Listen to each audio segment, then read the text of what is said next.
فقد قال الله تبارك وتعالى في محكم تنزيله بعد أعوذ بالله السميع العليم من الشيطان الرجيم ما أريد منهم من رزق وما أريد أن يطعمون إن الله هو الرزاق ذو القوة المتين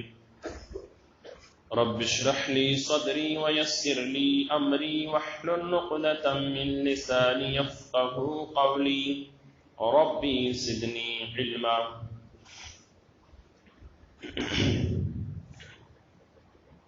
حاضرین جمعہ، دینی ملی اسلامی بھائیوں، نوجوان ساتھیوں، پردہ نشین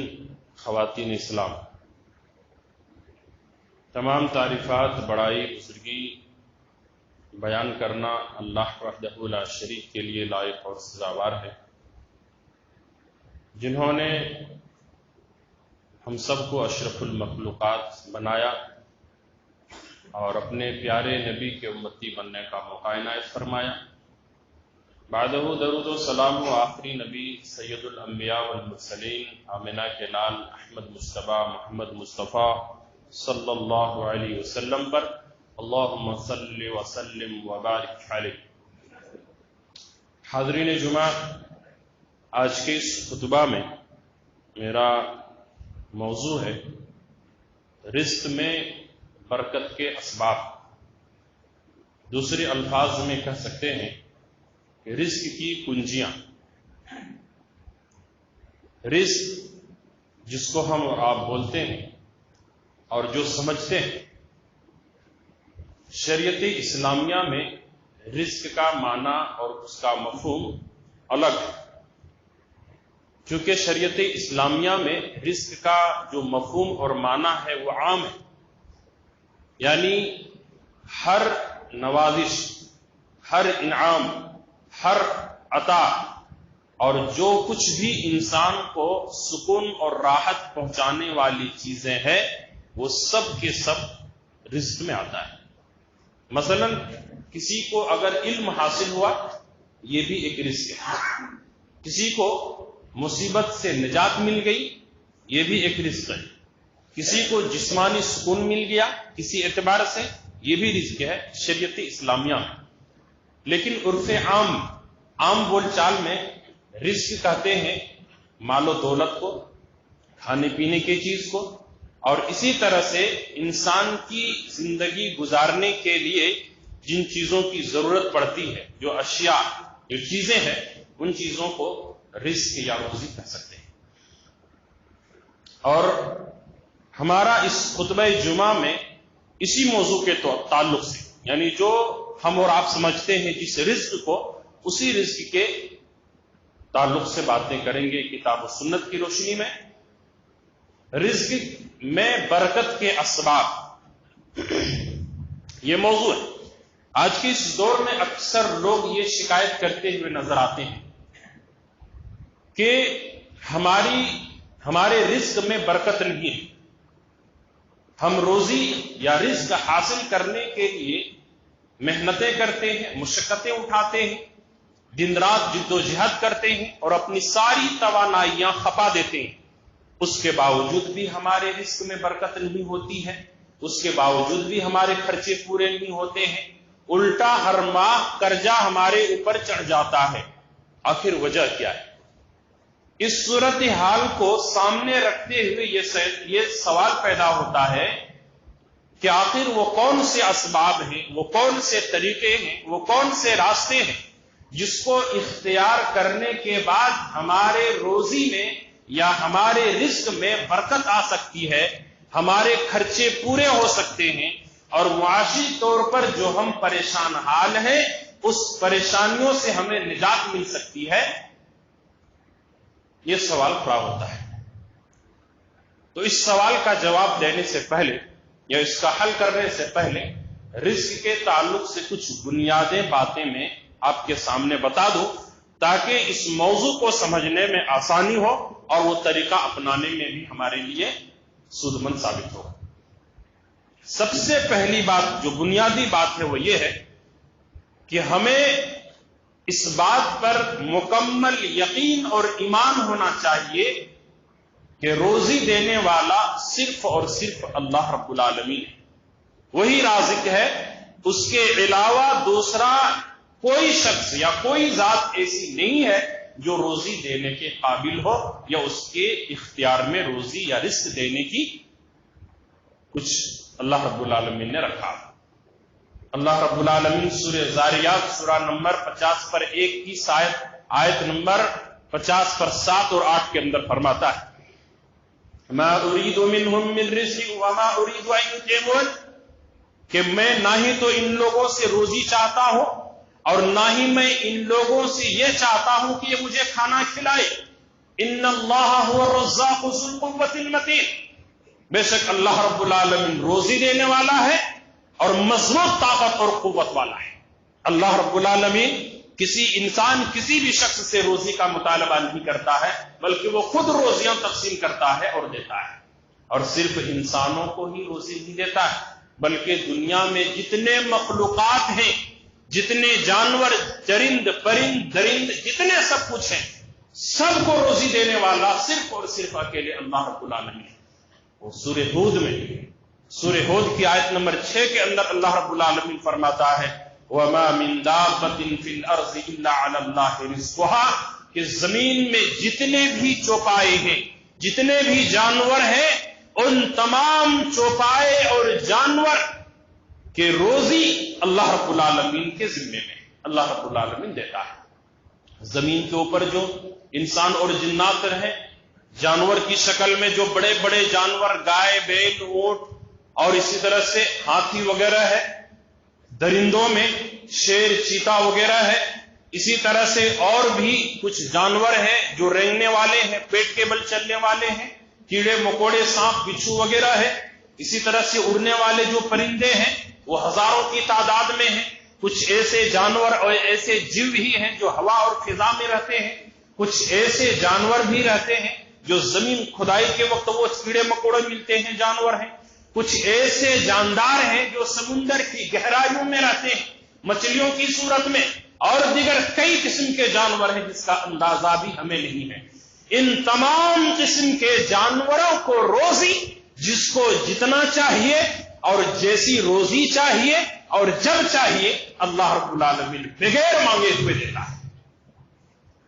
بغیر مانگے ہوئے اللہ رب العالمین دیتا ہے، ان جانوروں کو بھی دیتا ہے اللہ رب العالمین، اور ہم اور آپ اشرف المخلوقات ہیں، اور تمام مخلوقات کو اللہ رب العالمین کے اس رزاق ہونے پر یقین ہے اور روزی بھی مل رہی ہے، رزق بھی مل رہا ہے، لیکن اشرف المخلوقات، ان تمام مخلوقات میں سب سے بہتر انسان کو بنایا اللہ رب العالمین نے، اور آج ہماری بدنصیبی، بدقسمتی یہ ہے کہ اللہ رب العالمین کے اس رازق ہونے پر مکمل ہمارا ایمان نہیں ہے اور مکمل طور پر ہم یقین نہیں رکھتے ہیں کہ اللہ تعالیٰ ہی روزی دیتا ہے، اور اس کے لیے کیا کیا کرتے ہیں انشاءاللہ باتیں آئیں گی۔ تو پہلی بات یہ ہے کہ یہ عقیدہ اور یہ ایمان ہونا چاہیے کہ روزی دینے والا صرف اور صرف اللہ رب العالمین ہے، اس کے علاوہ دوسرا کوئی شخص نہیں ہے۔ دوسری اہم اور بنیادی بات یہ ہے کہ اللہ رب العالمین اپنی حکمت اور مصلحت سے جس بندے کو چاہتا ہے زیادہ مال دیتا ہے، جس کو چاہتا ہے کم دیتا ہے۔ یہ تقسیم مال کی اللہ رب العالمین کے ہاتھ میں ہے، اور جس کو زیادہ چاہتا ہے زیادہ دے دیتا ہے، جس کو اللہ رب العالمین چاہتا ہے اس بندے کو کم ملے تو کم ملتا ہے۔ یہ ایک ذہن میں اچھی طرح سے بات بیٹھا لینی چاہیے، اور اپنے تقسیم، آپ کے حصے میں جو روزی آئی ہوئی ہے، جو رزق ملا ہے، اس پر خوش ہو جانا۔ اللہ رب العالمین سورہ زخرف کے اندر فرماتا ہے آیت نمبر 32 کے اندر کہ نحن قسمنا بینہم معیشتہم فی الحیات الدنیا ورفعنا بعضهم فوق بعض درجات لیتخذ بعضهم بعضا سخریا۔ اللہ رب العالمین فرماتا ہے اور ہم نے ہی ان کی روزی دنیاوی زندگی میں تقسیم کر دیا ہے، بانٹ دیا ہے،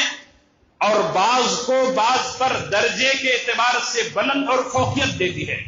کیوں؟ لِيَتَّخِذَ بَعْضُهُمْ بَعْضًا سُخْرِيًّا، تاکہ بعض کی خدمت حاصل کر سکے۔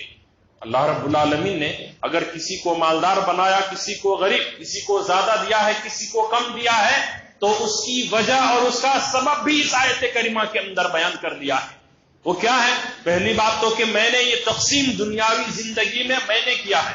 اللہ رب العالمین کہہ رہا ہے کہ روزی کا، رزق کا جو تقسیم ہوا ہے اس دنیا کے اندر میں نے وہ کیا ہے، ورفعنا، اور بعض کو بلند کر دیا ہے۔ کیوں؟ کیونکہ اگر سب کو بلند کر دیتا، اگر سب کو مالدار بنا دیتا تو کوئی کسی کام کرنے والا نہیں رہ جاتا۔ کہا کہ بعض کو بعض اس لیے فوقیت دی ہے تاکہ دوسرے سے خدمت حاصل کر سکے۔ اگر غریب اور مزدور طبقہ کے لوگ نہیں رہتے تو بتلائیے یہ فیکٹریاں کیسے چلتی اور اتنے بڑے بڑے کام کیسے انجام دیتے۔ وہ کہتا کہ بھائی میں بھی سیٹ ہوں، میرے پاس کسی چیز کی کمی نہیں، میں کیوں خدمت کروں؟ سب یہ آدمی یہی کہتا میرے پاس مال و دولت ہے، میں کچھ کرنے کے لیے تیار نہیں، زندگی کیا ہو جاتی۔ لیکن اللہ نے بعض کو بلند بنا دیا، بعض کو نیچے رکھا، کم رکھا، تاکہ جو اوپر درجے میں ہے وہ چھوٹے لوگوں سے خدمت حاصل کر لے اور یہ خدمت کر کے اپنے روزی اور روٹی کما لے۔ یہ اللہ رب العالمین نے فضیلت رکھی ہے اوپر نیچے رکھنے کی۔ اور پھر اللہ رب العالمین آگے فرماتا ہے اللہ یبسط الرزق لمن یشاء من عباده ویقدر له ان اللہ بكل شیء علیم، کہ اللہ رب العالمین اپنے بندوں میں سے جسے چاہتا ہے رزق کو بڑھا دیتا ہے اور جسے چاہتا ہے کم کر دیتا ہے۔ اللہ رب العالمین ہر چیز کو جاننے والا ہے۔ اپنے بندوں میں سے جسے چاہتا ہے روزیاں دے دیتا ہے، زیادہ نواز دیتا ہے، اور جس سے چاہتا ہے اللہ رب العالمین کم کر دیتا ہے، کم روزی دیتا ہے، کم رزق دیتا ہے۔ یہ اللہ رب العالمین کے فیصلے۔ یاد رکھیں کہ جب انسان اس دنیا میں نہیں آتا ہے اس سے پہلے ہی لکھ دی جاتی ہے کہ یہ بندہ دنیا میں اتنا سال زندہ رہے گا اور اتنا روزی اور رزق اس کو ملنے والا ہے۔ حضرت عبداللہ ابن مسعود رضی اللہ عنہ، حضرت عبداللہ ابن مسعود رضی اللہ عنہ فرماتے کہ پیارے نبی صلی اللہ علیہ وسلم نے فرمایا ان احدکم یجمع خلقه فی بطن امه 40 یوما نطفہ ثم يكون علقة مضغة ثم يكون علقة مثل ذلك ثم يكون مضغة مثل ذلك ثم يرسل إليه الملك فينفخ فيه الروح ويؤمر ب4 كلمات بكتب رزقه وأجله وعمله وسعيد أو سقيم۔ اللہ کے نبی صلی مسلم شریف کی روایت ہے، لمبی حدیث۔ اللہ کے نبی صلی اللہ علیہ وسلم فرماتے ہیں کہ بے شک تم میں سے ہر شخص کی پیدائش تمہاری ماں کی پیٹ میں 40 دن نطفے کی صورت میں جمع کیا جاتا ہے۔ جو تخلیق ہوتی ہے تو سب سے پہلے ماں کے پیٹ میں 40 دن نطفہ کی صورت میں جمع کیا جاتا ہے۔ ثم يكون علقة مثل ذلك، پھر 40 دن اس نطفے کو علقہ، خون سے جمے ہوئے لوتھڑے کے مانند اللہ رب العالمین رکھتا ہے۔ ثم يكون مضغة مثل ذلك، پھر 40 دن تک اس علقہ کو، خون سے جمے ہوئے لوتھڑے کو گوشت کا لوتھڑا بنا دیتا ہے اللہ رب العالمین۔ یہ 40 یہ 40 ملا کر کے 120 دن، یعنی جب 4 مہینے ہو جاتا ہے ثم يرسل إليه الملك، پھر اس کی طرف فرشتے کو بھیجا جاتا ہے فينفخ في الروح، اور پھر اس کے اندر روح پھونک دیا جاتا ہے۔ پھر فرشتے اس لوتھڑے میں اس میں جان ڈال دیتا ہے، روح ڈال دیتا ہے فرشتے، وَيُؤْمَرُ بِأَرْبَعِ كَلِمَاتٍ، اور اسے 4 بات لکھ دینے کا حکم دیتا ہے۔ روح ڈالے اور 4 چیزیں کہتے ہیں کہ اس کے بارے میں لکھ دو۔ کیا ہے؟ بِقَتْبِ رِزْقِهِ، اس کے رزق کے بارے میں لکھ دو۔ یہ ماں کے پیٹ میں جو ابھی 4 مہینے ہوا ہے، ابھی روح ڈالی گئی ہے، اس کے ساتھ ساتھ اس کی روزی بھی لکھ دو کہ یہ 20 سال 25 سال 30 سال یا 70 سال 80 90 سال یہ زندہ رہے گا، اور پھر اس زندگی میں اتنا اور اتنا اس کے پاس روزی اور رزق آنے والا ہے، یہ بھی لکھ دو۔ تو اسی وقت لکھ دیا جاتا ہے۔ اللہ اکبر۔ غور کیجئے میرے مسلمان بھائیوں کہ جب ہم پیدا نہیں ہوتے ہیں اس سے پہلے ہماری روزی اور رزق لکھ دی جاتی ہے۔ اب انسان کیا ہے، بعض روایت میں ایسا آتا ہے کہ کسی انسان کو روزی ملنے میں دیر ہوتی ہے، کسی کو جلدی مل جاتی ہے۔ اس لیے آپ کے نصیب میں، آپ کی تقدیر میں جو رزق لکھ دی گئی ہے، اس کو حاصل کرنے میں ناجائز اور حرام طریقے استعمال مت کرو، بلکہ حلال اور جائز طریقے ہی کو استعمال کرو اور اپناؤ، کیونکہ آپ کے تقدیر میں جو روزی اور رزق لکھ دیا گیا ہے، آپ اس سے 1 روپے بھی زیادہ حاصل نہیں کر سکتے ہیں، چاہے حرام طریقہ اپنائیں چاہے حلال اپنائیں۔ اس لیے حلال طریقے اپنا کر کے وہی روزی حاصل کریں جو اللہ رب العالمین نے آپ کو لکھ دیا ہے۔ حرام طریقہ اپنائیں گے گناہگار ہوں گے، اللہ کے نافرمان بندے ہوں گے، مجرمین کی صفوں میں کھڑے ہوں گے، اور پھر اللہ رب العالمین کی ناراضگی ہوگی، اور اخروی زندگی میں جہاں پر اللہ رب العالمین نے ایسے لوگوں کے لیے جہنم تیار کر کے رکھی ہے، وہ جہنم ٹھکانہ بن جائے۔ اس لیے ہمیشہ حلال طریقے استعمال کرنا چاہیے۔ ایک دوسری روایت میں اللہ کے نبی صلی اللہ علیہ وسلم فرماتے ہیں کہ انسان یا بندے کے تقدیر میں جو روزی لکھ دی گئی ہے، جب تک وہ انسان اس روزی کو حاصل نہیں کر لے گا، اس دنیا سے رخصت نہیں ہو سکتا ہے، حتیٰ کہ آخری لقمہ جو اس کا آخری لقمہ ہے وہ نہیں کھا لیتا ہے، تب تک وہ مر نہیں سکتا ہے، اس کے پاس موت نہیں آ سکتی ہے، یہ روزی کے معاملے میں۔ اس لیے اللہ رب العالمین کے تعلق سے یہ عقیدہ رکھنا کہ روزی تقسیم کرنے والا، رزق دینے والا، کسی کو زیادہ کسی کو کم، کسی کو جلدی کسی کو دیر سے، کسی کو آسانی کے ساتھ، کسی کو تکلیف پریشانی مصیبت جھیلنے کے بعد، ان تمام چیزوں پر ہمارا ایمان اور یقین مکمل ہونا چاہیے۔ اور تیسری اہم اور بنیادی بات یہ ہے اس تعلق سے کہ رزق کی کنجیاں یا رزق کا جو خزانہ ہے وہ اللہ رب العالمین کے پاس ہے۔ یہ ہمارا ایمان اور یقین ہونا چاہیے اس بات پر کہ تمام چیزوں کا خزانہ، خاص کر کے روزی اور رزق کا خزانہ، صرف اور صرف اللہ رب العالمین کے پاس ہے۔ اس کے علاوہ کسی کے پاس ایک دانہ بھی روزی نہیں ہے، اس لیے صرف اللہ رب العالمین سے مانگو۔ اللہ رب العالمین فرماتا ہے وَإِن مِّن شَيْءٍ إِلَّا عِندَنَا خَزَائِنُهُ وَمَا نُنَزِّلُهُ إِلَّا بِقَدَرٍ مَّعْلُومٍ۔ اللہ رب العالمین فرماتا ہے کہ تمام چیزوں کا خزانہ میرے پاس ہے، اور میں ہی اس کو ایک معلوم اور متعین مقدار میں نازل کرتا ہوں۔ میں ہی اس کو دنیا میں کتنا نازل کرنا ہے، کتنا کس کو دینا ہے، ایک مقدار ہے جو متعین ہے، معلوم ہے، اندازہ لگایا ہوا ہے، اسی کے حساب سے وہ روزی اور خزانے دنیا کے اندر اتارا جاتا ہے۔ اس آیت سے کیا پتا چلا کہ تمام چیزوں کا خزانہ صرف اور صرف اللہ رب العالمین کے پاس ہے، اس کے علاوہ کسی اور کے پاس نہیں۔ دوسری جگہ اللہ رب العالمین فرماتا ہے کہ ان الذين تدعون من دون الله لا يملكون لكم رزقا فابتغوا عند الله رزقا واعبدوه واشكروا له الیہ ترجعون۔ اللہ رب العالمین فرماتا ہے کہ دیکھو، اللہ کے علاوہ، اللہ کو چھوڑ کر کے تم جن لوگوں کی عبادت کرتے ہو، پوجا پرستش کرتے ہو،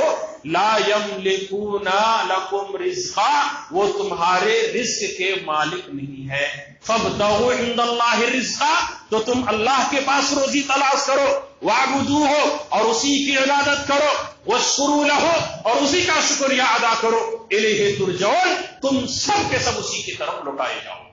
اس آیت میں یہ بات کہی گئی کہ انسان چاہے کوئی بھی ہو، کسی بھی مذہب سے تعلق رکھنے والے ہو، کہ جو لوگ بھی اللہ کے علاوہ چھوڑ کر کے اپنے اپنے معبود، بنائے ہوئے معبود کی عبادت پرستش پوجا کرتے ہیں، یاد رکھو ان معبودوں کے پاس رزق نہیں ہے، صرف اور صرف اللہ رب العالمین کے پاس روزی ہے۔ فابتغوا عند اللہ رزقا، تو اللہ کے پاس روزی طلب کرو اور تلاش کرو۔ ایک دوسری سورہ فاطر کے اندر اللہ رب العالمین نے فرمایا کہ والذین تدعون من دونه ما یملکون من قطمیر، کہ جو لوگ اللہ کے علاوہ غیر اللہ کو چھوڑ کر کے دوسروں کو پکارتے ہیں، دوسروں سے مانگتے ہیں، ما یملکون من قطمیر، وہ قطمیر کے بھی مالک نہیں۔ قطمیر کس کو کہتے ہیں؟ اس کی تفسیر مفسرین نے تفسیر کے اندر کی ہے کہ کھجور کی گٹھلی دیکھیں، اس گٹھلی میں ایک باریک جھلی، پردے جیسے باریک، جب کھجور کھانے کے بعد اس گٹھلی میں ایک باریک جھلی رہتی ہے، اس جھلی کو قطمیر کہا گیا ہے۔ اللہ اکبر! غور کیجیے کہ اللہ کے علاوہ تم جن جن کی عبادت کرتے ہو، جن جن لوگوں سے مانگتے ہو، جن جن معبودوں سے اپنی امیدیں وابستہ کیے ہو، وہ قطمیر کے بھی مالک نہیں تھے، پھر تمہیں کیا دے گا بتائیے؟ آج جو لوگ اللہ رب العالمین کو چھوڑ کر کے محمد صلی اللہ علیہ وسلم ہی سے کیوں نہ مانگے، غوث اعظم سے کوئی مانگے، کوئی اعلی حضرت سے مانگے، اور عیسائی اپنے عقیدے کے بنیاد پر عیسیٰ علیہ السلام سے مانگے، یہودی اپنے عقیدے کے بنیاد پر عزیر علیہ السلام سے مانگے، اور سکھ اور عیسائی اپنے عقیدے کے حساب سے گرو نانک سے مانگے، اور یہ ہندو جس کو ہم غیر مسلم بھی کہتے ہیں اپنے عقیدے کے حساب سے 33 کروڑ دیوی اور دیوتاؤں سے مانگے، یہ سب مانگے، لیکن اللہ رب العالمین اس آیت کے اندر اعلان کر کے فرما رہا ہے کہ تم اللہ کے علاوہ جن جن کی عبادت کرتے ہو اور جن سے تم مانگتے ہو، ارے یہ کھجور کے گٹھلی میں جو جھلی ہے اس کے بھی مالک نہیں ہے، تو تمہیں یہ دے گا کیا؟ یہ دیں گے کیا تمہیں؟ اور اللہ رب العالمین کے پاس روزی ہے، رزق ہے، تو تم انہی کے پاس طلب کرو۔ غور کرنے کا مقام ہے۔ کتنے لوگ ہیں، کتنے ایسے لوگ ہیں جو آج اپنے ہاتھوں سے بنائے ہوئے مجسمے سے کوئی امید لگاتے ہیں۔ ابھی آپ نے دیکھا ہوگا کہ کچھ دن پہلے جو غیروں کے تہوار گئے، اپنے ہاتھ سے گڑی لا کر کے مورتی بنا کر کے سجائے، 2-4 دن دھوم دھام سے منائے، اس کے سامنے فریادیں کی، اپنی ضروریاتیں مانگی، اور اپنے جو بھی حاجات تھے وہ سب کو پیش کیا، اور پھر اپنے ہاتھوں سے 2-4 دن کے بعد جا کر کے اس کو منہدم کر کے، اس کو توڑ کر کے انہوں نے سمندر میں یا پھر دریا میں جا کر کے انہوں نے ڈال دیا، ختم کر دیا۔ بس اس کی معبود کی طاقت اور پاور خود انہوں نے اپنے ہاتھوں سے دیکھ لیا کہ اس کے اندر کیا ہے۔ اس طرح سے کتنے لوگ ہیں جو مندروں کے سامنے جاتے ہیں، اور کتنے لوگ ہیں جا کر کے مزاروں کے، یہ ولی اللہ ہے، یہ اس کے اندر کچھ اختیارات ہیں، کچھ دے سکتے ہیں، اعلیٰ حضرت، غوث اعظم، غوث پاک، فلاں پاک، سب کچھ کرتے ہیں، اور یہ سمجھتے ہیں کہ اس کے اندر اولاد دینے کی صلاحیت ہے، مال دینے کی صلاحیت ہے، اور پھر مصیبتوں سے نجات دینے کی طاقت ہے۔ اللہ رب العالمین فرماتا ہے کہ نہیں، کسی کو یہ اختیار نہیں ہے، صرف اور صرف اللہ رب العالمین کے پاس یہ اختیار ہے، اس کے علاوہ کسی کے پاس نہیں۔ ایک حدیث پیارے نبی صلی اللہ علیہ وسلم فرماتے ہیں کہ دیکھیں اللہ رب العالمین کے پاس کیسے خزانے ہیں، اور ہمیں کس سے مانگنا چاہیے۔ کتنے انسان ہیں جو اس حدیث کو اگر سنے، غور کریں، تو میں یہ سمجھتا ہوں اگر اس کے سینے میں دھڑکتا ہوا دل ہے اور سمجھنے اور بوجھ رکھنے والی اگر عقل ہے، تو پھر اللہ کے علاوہ کبھی بھی غیر اللہ کے سامنے اپنے ہاتھ کو نہیں پھیلائے۔ اللہ کے نبی صلی اللہ علیہ وسلم فرماتے ہیں، حدیث قدسی ہے، یعنی اس حدیث میں اللہ رب العالمین بندوں کو مخاطب کر کے فرماتا ہے، یا عبادی کلکم جائع الا من اطعمتہ فاستطعمونی اطعمکم۔ اے میرے بندے، یا عبادی، اے میرے بندے، کلکم جائع، کہ تم سب کے سب بھوکے ہو مگر میں جسے کھانا کھلاؤ، فاستطعمونی، تو تم مجھ سے کھانا طلب کرو، کھانا مجھ سے مانگو، میں تجھے کھلاؤں گا۔ یا عبادی کلکم عار، اے میرے بندے تم سب کے سب ننگے ہو، تم سب کے سب بغیر لباس کے ہو، الا من کسوتہ ہو، مگر وہ جس کو میں نے لباس پہنایا، جس کو میں نے کپڑا پہنا دیا۔ فاستکسونی اکسکم، تو مجھ سے لباس طلب کرو، کپڑا مجھ سے مانگو، میں تجھے کپڑا اور لباس عطا کروں گا۔ پھر آگے کیا اللہ رب العالمین فرما رہا ہے، یا عبادی لو ان اولکم وآخرکم وانسکم وجنکم قاموا فی صعید واحد فسألونی فأعطیت کل انسان مسألته ما نقص ذلك مما عندی کما ينقص المخیط اذا ادخل البحر۔ مسلم شریف کی روایت، اللہ رب العالمین فرماتا ہے کہ اے میرے بندے، اگر تم میں سے سب سے پہلا آدمی اور سے لے کر کے سب سے آخری آدمی، یعنی آدم علیہ السلام سے لے کر کے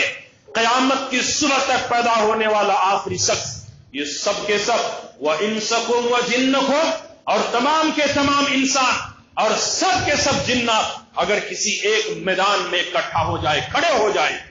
فَسَأَلُونِي، اور تم لوگ مجھ سے مانگو، سوال کرو، فَآتَيْتُ كُلَّ إِنسَانٍ مَسْأَلَتَهُ، اور میں ہر انسان کو ہر جنات کے سوال کے مطابق اسے عطا کر دوں، دے دوں۔ کوئی مانگ رہا ہے کہ اللہ مجھے 10 سونے کا پہاڑ چاہیے، کوئی مانگتا ہے اللہ مجھے 200 سونے کا پہاڑ چاہیے، اپنی خواہش کے مطابق سب آدمی مانگ لیتا ہے۔ اللہ رب العالمین کہہ رہا ہے فَآتَيْتُ كُلَّ إِنسَانٍ مَسْأَلَتَهُ، میں ہر انسان کو اس کے سوال اور منشا کے مطابق دے دوں، نواز دوں۔ مَا نَقَصَ ذَلِكَ مِمَّا عِندِي، میرے پاس جو خزانہ ہے اس میں سے اتنا بھی کمی نہیں آئے گی جتنا کما ينقص المخيط اذا ادخل البحر، جتنا کہ سمندر میں ایک سوئی ڈالنے کے بعد، نکالنے کے بعد سمندر سے پانی جو کم ہوتا ہے سمندر میں، اتنا بھی میرے خزانے میں سے کمی واقع نہیں ہوتی ہے۔ اللہ اکبر، غور کیجیے، یہ سمندر آپ کے شہر میں، آپ وہاں جاتے ہیں، اگر ایک سوئی ڈال کر کے، سوئی جو دھاگا لگاتے ہیں اس میں ڈال کر کے اگر اٹھا لیے، کیا کمی آئے گی سمندر میں؟ ویسے ہی کریں کہ اگر دنیا کے تمام انسان اور جنات بھی اپنی خواہش کے مطابق اللہ سے مانگ لے اور اللہ سب کو نواز دے، تو اللہ رب العالمین کے خزانے میں اتنی بھی کمی نہیں واقع ہوگی۔ اللہ اکبر، اتنے بڑے خزانے کے مالک ہمارا رب ہے، ہمارا پروردگار ہے، اور تمام مخلوقات کو کھلاتا ہے اللہ رب العالمین۔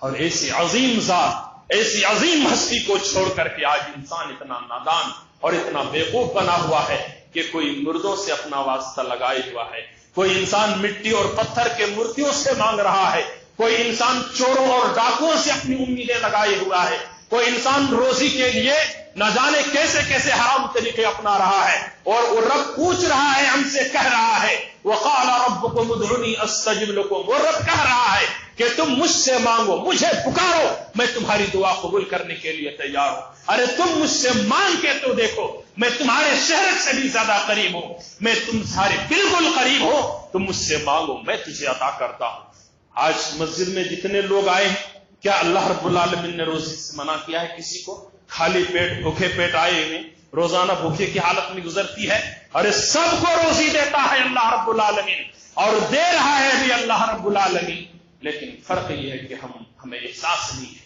ہم یہ نہیں سمجھتے ہیں کہ اللہ رب العالمین نے یہ روزی دی ہے، بلکہ ہم اور آپ یہ سمجھ بیٹھتے ہیں یہ تو ہماری ہوشیاری، یہ ہماری چالاکی، یہ ہماری ہنرمندی اور یہ ہماری کاریگری کی وجہ سے، محنت و مشقت کرنے کی وجہ سے ہمیں یہ مال ملا ہے، ہمیں یہ دولت ملی ہے، یہ گھر بنا ہے۔ اگر علم کی بنیاد پر، اگر عقل مندی کی بنیاد پر، اگر ہوشیاری کی بنیاد پر اگر روزی اور رزق کسی کو ملتا تو جتنے جانور ہیں یہ سب کے سب بھوکے مر جاتے، کیونکہ ان کے پاس تو علم نہیں، ان کے پاس تو ہوشیاری اور عقل مندی بھی نہیں ہے، لیکن اس کے باوجود بھی اللہ رب العالمین سب کو دلاتا ہے۔ تو یہ عقل مندی اور علم کی بنیاد پر نہیں، بلکہ اللہ رب العالمین جس کو جتنا روزی دینا چاہتا ہے اس کو نوازتا ہے، جس کے تقدیر میں جتنا لکھ دیا ہے وہ حاصل کر کے ہی رہے گا۔ یہ اللہ رب العالمین ہمارے اور تمام بندوں کے ساتھ معاملہ کرتا ہے۔ اب ہماری کیا سوچ ہے اللہ رب العالمین کے ساتھ، کیا ہمارا عقیدہ ہے، کیسا ایمان ہونا چاہیے، اس کا بھی اللہ تعالیٰ حساب لے گا کہ ہم نے تجھے روزی دی، میں رزق دینے والا تھا، تو نے میری روزی کھایا، میرا رزق استعمال کیا، کس سے مانگا، کہاں سے حاصل کیا، کون سے طریقے، کون سے اسباب اپنائے، اور پھر کن جگہوں پہ تو نے خرچ کیا ہے، ان تمام چیزوں کو اللہ رب العالمین پوچھے گا اور اللہ کے سامنے حساب دینا ہوگا۔ تو یہ تمہیدی باتیں آپ کے سامنے میں نے اس خطبے میں رکھی ہے، اور انشاءاللہ العزیز آئندہ جمعہ میں رزق میں برکت کے جو اسباب ہیں، جو دروازے، جو کنجیاں، جو طریقے ہیں، کہ یہ روزی ہمیں معلوم ہو گیا کہ اللہ کے پاس ہے، روزی دینے والا اللہ تعالیٰ ہے، جس کو چاہتا ہے زیادہ دیتا ہے۔ یہ باتیں، 3 باتیں ہمیں معلوم ہوئی۔ اب ہمیں یہ معلوم کرنا ہے کہ روزی ہمارے پاس کیسے آئے، رزق ہمارے پاس کیسے آئے گا، کون سے عمل کریں گے، کیسے محنت کریں گے تو ہمارے پاس آئیں گے۔ انشاءاللہ اس کے تعلق سے آئندہ جمعے میں بات ہوگی۔ اللہ رب العالمین سے دعا ہے کہ بار الہ ہم تمام لوگوں کو قرآن و احادیث کو صحیح طور پر سمجھنے، اس کے مطابق عمل کرنے کی توفیق عطا فرمائے۔ بار الہ ہم تمام لوگوں کو اللہ رب العالمین کی وحدانیت پر ایمان لاتے ہوئے اللہ رب العالمین کے تمام احکام اور جو اصول ہیں اس اصول اور احکام کی پابندی کرنے کی توفیق عطا فرمائے۔ پیارے نبی صلی اللہ علیہ وسلم نے زندگی گزارنے کے جو طریقہ بتلایا ہے، یا اللہ ہم سب لوگوں کو اسی طریقے پر زندگی بسر کرنے کی توفیق عطا فرما۔ بار اللہ ہم میں سے جو لوگ پریشان حال ہیں ان کی پریشانیوں کو دور عطا فرما۔ ہم میں سے جو مقروض ہیں اللہ ان کی قرض کی ادائیگی کا بندوبست کر دے۔ یا اللہ ہم میں سے جو لوگ بیمار ہیں انہیں شفائے کاملہ عاجلہ عطا فرما۔ بار اللہ ہمارے مسلمان چاہے ملک کے ہندوستان کے اندر ہو یا بیرون ملک میں جو ہمارے مسلمان بھائی بستے ہیں جن کے جان و مال ایمان خطرے میں ہے، دشمن کے نرغے میں ہے، یا اللہ تو ان کی جان و مال ایمان کی حفاظت عطا فرما۔ یا اللہ ان تمام مسلمانوں کی جو عالم اسلام کے اندر رہتے ہیں، بار اللہ ان تمام مسلمانوں کی غیبی مدد عطا فرما۔ یا اللہ خصوصاً حرمین شریفین جو تمام عالم اسلام کے مسلمانوں کے دلوں کا دھڑکن ہے، یا اللہ تو اس کی حفاظت عطا فرما۔ بار اللہ ہم تمام مسلمانوں کو اس مقدس جگہوں کی زیارت کرنے کی توفیق عطا فرما۔ بار اللہ ہم تمام لوگوں کو اس دنیا میں ہر مصیبت پریشانی سے نجات عطا فرما اور ہر بھلائی اور خیر والا معاملہ عطا فرما۔ دنیا کے اندر عزت کی زندگی عطا فرما، آخرت میں جنت الفردوس میں جگہ عطا فرما، جہنم کے عذاب سے محفوظ عطا فرما، عذاب قبر سے محفوظ عطا فرما۔ آمین۔